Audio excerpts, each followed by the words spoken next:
Thank you so much for this opportunity, and thanks to the entire BDF and BDCon team. So my topic today is resistance exercises in type 2 diabetes. So as you all know, type 2 diabetes is a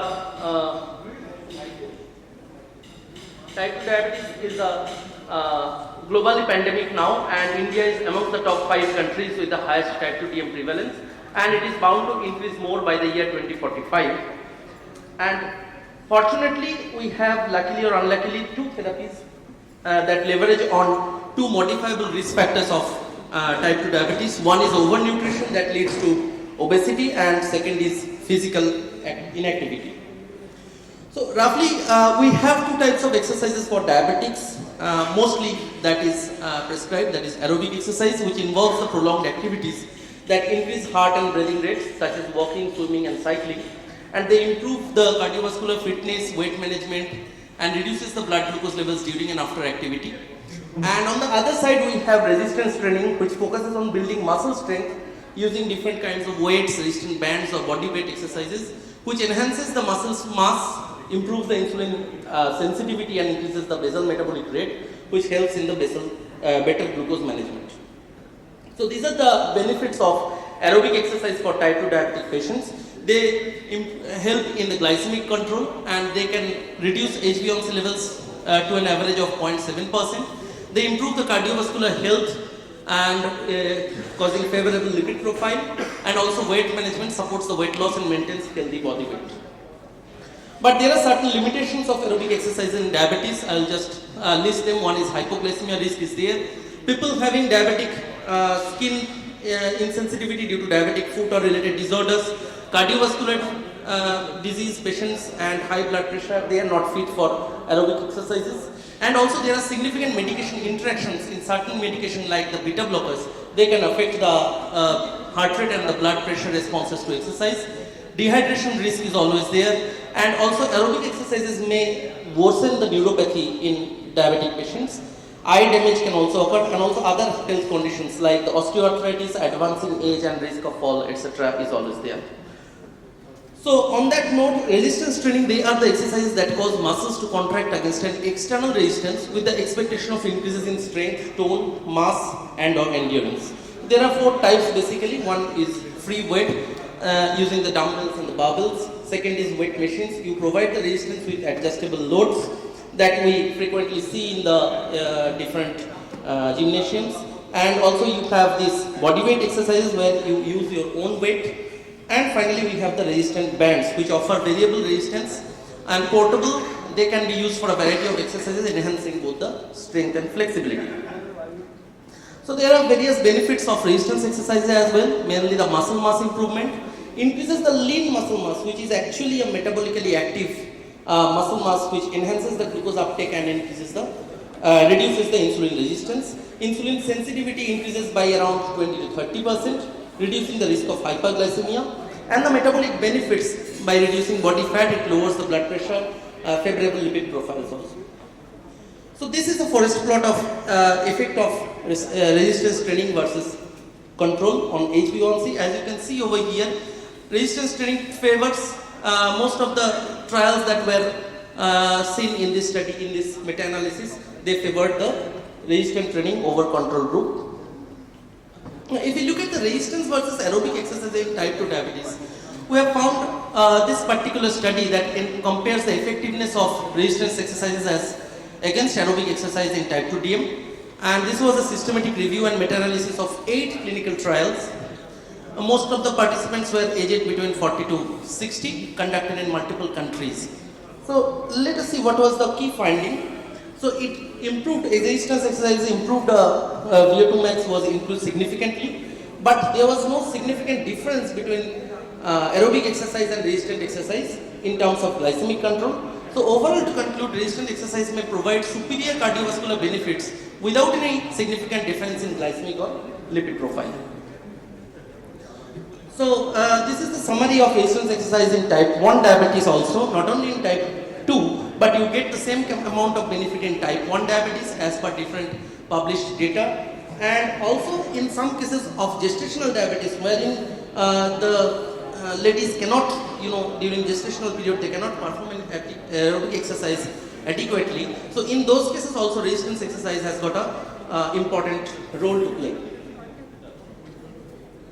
So physiological benefits, muscle hypertrophy and followed by that increase in the muscle size, which helps in enhancing the glucose uptake to a greater muscle consuming glucose during and after exercise. That is good benefit. And also you have enhanced insulin sensitivity that I have already discussed. It improves the bone health, bone density, which is beneficial especially for the older adults, the geriatric population and postmenopausal women. And it improves the lipid profile and cardiac performance.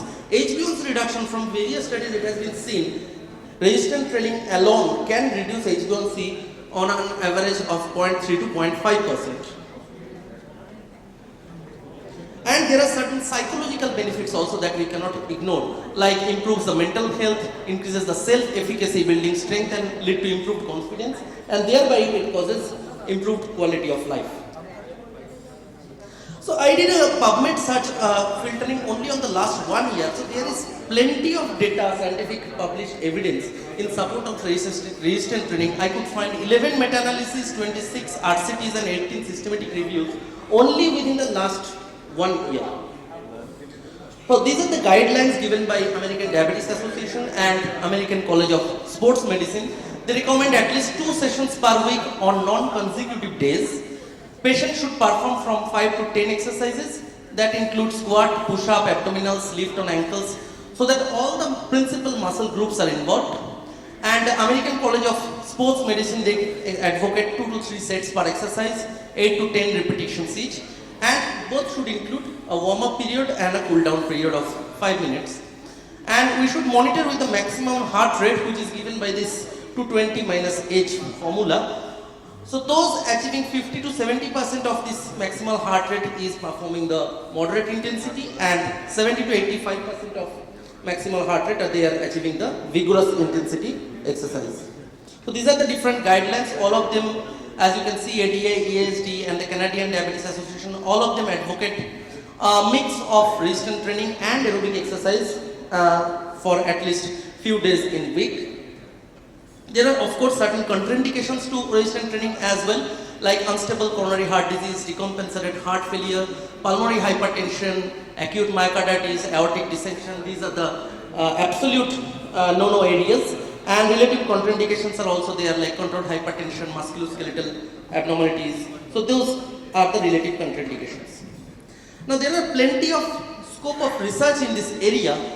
So as the recent findings suggest, it improves glycemic control, insulin sensitivity and muscle mass. But there are certain research gaps also, and there are certain gaps in the demographic focus also. I'll just take 1 minute more. So there are a lot of studies that can be planned in this area, the interventional studies, randomized controlled trials to see the effects in different intensity and frequency, that is not known.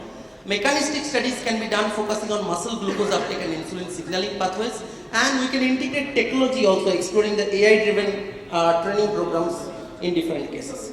So it requires a collaborative research between the endocrinologist, exercise physiologist and dietitians and data scientists, and of course we can undertake community-based resistance training programs. All these things can be done. Since we started off with a AI session yesterday, workshop on artificial intelligence, there are certain technologies that can be integrated in these areas as well. I'll finish off with this. There are certain wearable devices like Fitbit, Garmin and Apple Watch, which monitor the heart rate, calorie consumption, everything. And also the mobile applications such as MyFitnessPal and Nike Training Club, they offer structured resistance training programs, tracking features and integrate data. And virtual reality and gaming is also big way into this segment. VR fitness games, like you don't have any companions, but you can have your own virtual reality based fitness training programs, online platforms and telehealth. All these things are big way into this resistance training part. So the key takeaways from this session: exercise plans in diabetes should be individualized. It's not like one size fits all. And aerobic and exercise training both having their own pros and cons. Resistance trainings should be planned under guidance with adequate intensity, appropriate duration and recommended frequency. And large number of scientific evidences are already there in support of resistance training. And it causes significant A1C reduction, metabolic improvement and quality of life improvement. The scope of research is also there in various gray areas or yet undiscovered areas of resistance training. And finally, we can integrate technologies like virtual reality, mobile apps and wearables, which makes its implementation very easy in our day-to-day life. So on that note, I thank all of you for that patient hearing. Thank you once again.